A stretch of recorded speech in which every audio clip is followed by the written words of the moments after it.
Hi, my name's Charles from Sword and Rifles. I just want to make a quick video going over one of my favorite systems, Men of Iron from GMT Games. I'm going to be using the Battle of Fulford to demonstrate just some basic ideas and concepts. This is going to be infantry only today. Then I'll make a second video later on cavalry, which is going to be much more advanced. Battle of Fulford is one of the battles from the Norman Conquests box. This shows this is a battle between the Norwegians under King Harold Hardrada. He's landed in northern England, marched toward York, and he's met by a Saxon force of two noblemen. Looking at the unit counter, King Harold Hardrada, I just want to talk through what all these numbers mean. It can be a little confusing. The 4 in the upper right-hand corner in the red background, that is his command rating. This is very important. If this is not a free activation, he'll have to roll a 4 or less. Men of Iron uses a 10-sided die. The 0 is 0, it is not a 10. Below that 4, there is a 5 in a black field.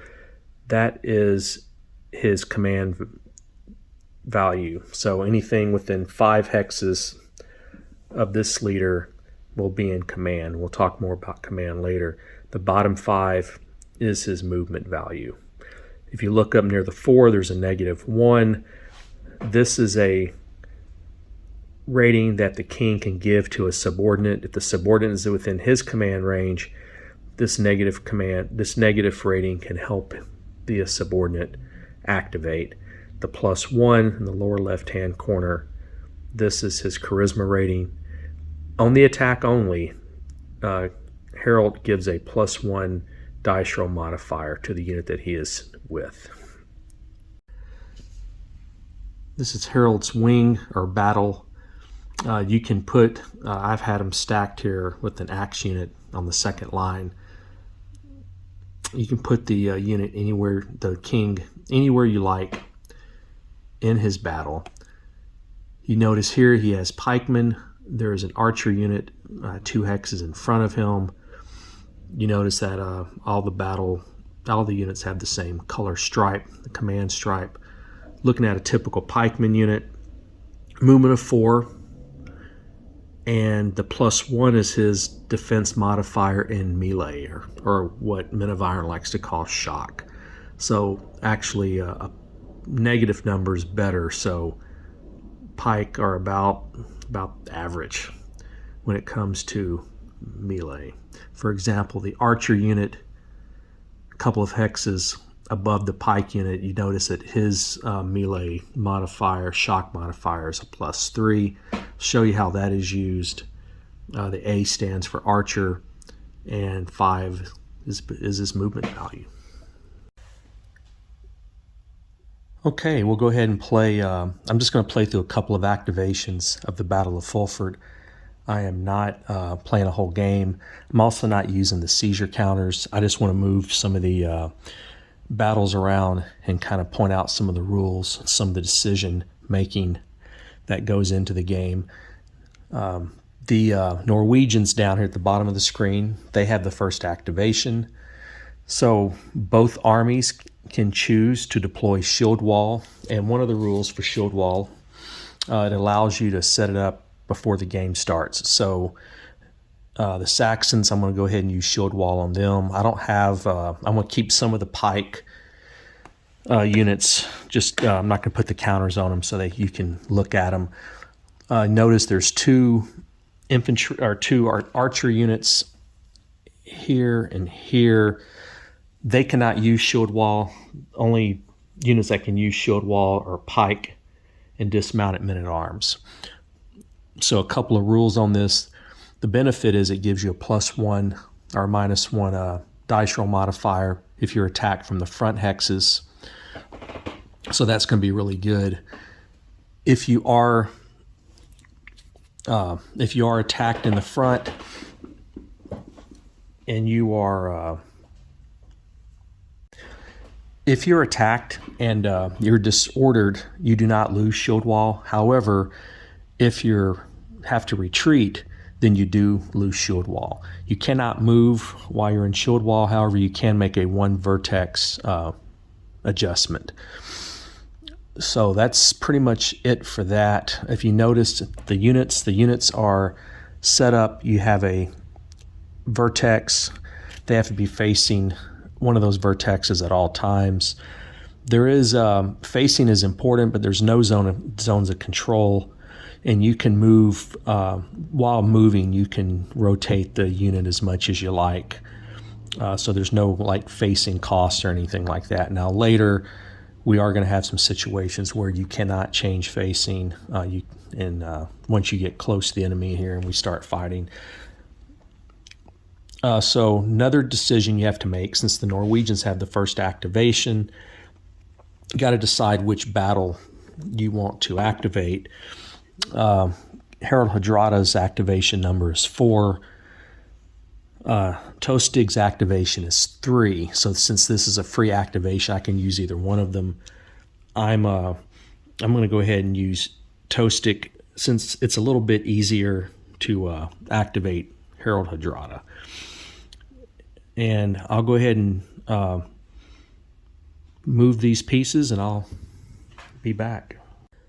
Okay, so I moved my first battle up. I didn't move a couple of the pieces. I left a little bit back. I'll show you some of the rules. Tostig's command is 5, so all of the units are within his command range.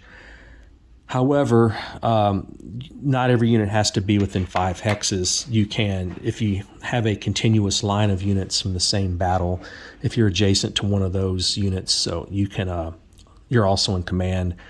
So that can, where you place your leader makes a big difference. A couple of other things I'm going to show you here. Each unit has to be attacked.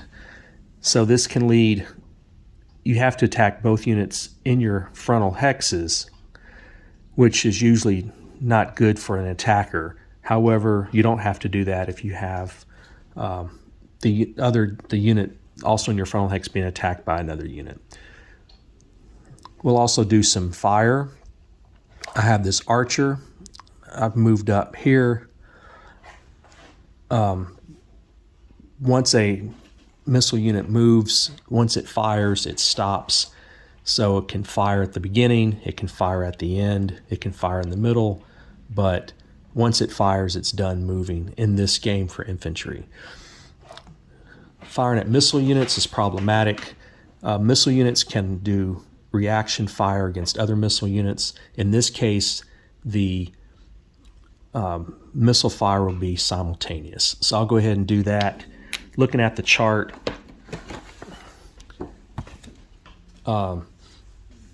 archers, I'm 2 hexes away, so there's no modifier for that. You're just firing results. So I'm going to roll 2 dice off camera, and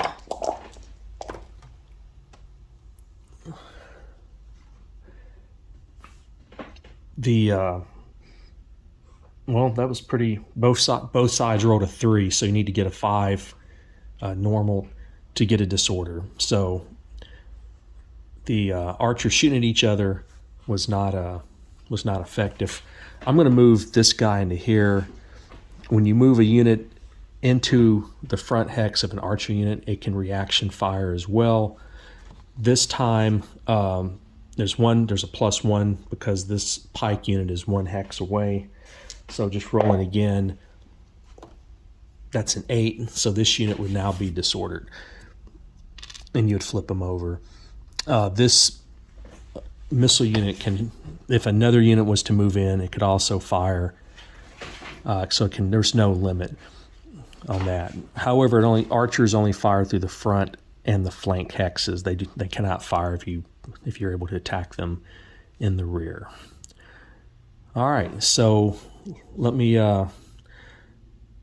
get everything else moved up, and I'll be back. Okay, so one thing I forgot as I was attacking, this is a shock attack. This is the most common form of melee in Men of Iron. You use these counters to point to the unit that you're attacking. There's also charge, which is kind of similar, but only mounted it's not all mounted troops, but knights, mounted men at arms charge. So you have pikemen basically fighting pikemen. This will be shock. I have some disordered results on both sides. This unit that is disordered here, they would retain shield wall because they did not have to retreat. I did have a retreat back here. I do have a advance, so I'm going to advance this number 7 pikeman. He pushed back the archers, so he is going to move up. Advance after combat is mandatory if it's a legal move. You can also do a 1 vertex change if you like. I'll just stay there and do that. Disordered units, however, cannot advance after combat. Also, there's a possibility that you would get a continued attack. You would start out with a -1, and this also is a mandatory attack. If you advance with the continued attack, you cannot change or pivot your vertex. So you're kind of stuck going straight ahead. And then if you get a second continued attack, you would just flip this counter over. So be -1 to -2. So you're taking a penalty every time you are attacking with a continued attack. Another thing to point out, this archer unit cannot shock combat. If you look at the weapons matrix, the archer is not on there. So he couldn't, like if I wanted to move him up and attack these guys, I can't do that. So another thing on retreating, you want to try to leave units, you want to leave a place for your guys to retreat. You can retreat through a friendly unit, but if you retreat through a friendly unit, that unit will also be disordered. If you're surrounded by enemy units and there's no way to retreat, then just like in most other games, that unit will be eliminated. So overall, this was a this is a fairly conventional fight. Some of the scenarios where you have multiple pikemen or axemen lined up in a wall, you're just trying to get through, find a gap, and try to get in behind the opponent where you can really do a lot of damage. All right, so next we'll try to activate Herald Hadrada. This is a continuation. It's not automatic. I have to roll for it. The Saxon player could play a seizure counter at this time to attempt to stop this continuation. However, if the Saxon player fails, then this wing that just went could get another activation. So this is the only time in the game, or almost the only time in the game, where the same battle can activate twice in a row. So sometimes it's better to just see if your opponent can try to see how they roll, and they fail it naturally, then you'll get a free activation. So I'm going to roll here. This is a 6. This is above Herald's number, so he is not going to activate. As a result, the Saxons now have a free activation. So they have 2 wings, and they get to choose which one they're going to activate. Okay, so the Saxons have activated. A couple of things to point out. Number 1, I had a disordered pike unit here. I moved him back and moved another pike unit up. This unit, however, cannot rally because I did move him. This archer unit, I have this no move, no fire counter. He is not adjacent to a enemy unit, so he will be able to rally at the end of this activation. A couple of things looking for: getting your leader involved. Leader gives you a +1 for combat. Also, moving in, trying to get rid of this, trying to attack these disordered units. Disordered units are much easier to get rid of than ordered units. So that's about it for a basic battle for Men of Iron. This is an outstanding system. It's very simple. One of the great things about it is, since there are so many games and scenarios, once you learn the basics, you can play, I don't know, 30, 40 different battles. And there's 2 games. This, as of January 2025, there are 2 games on GMT's P500 list. So there's more coming, and the tri-pack is about to be, hopefully this year, about to be reprinted. I hope this video was helpful to you. If you have any questions or comments, please leave them in the remarks section. I am new at this, so if I make a mistake, also please point that out as well. Thank you. Like and subscribe, and have a great day.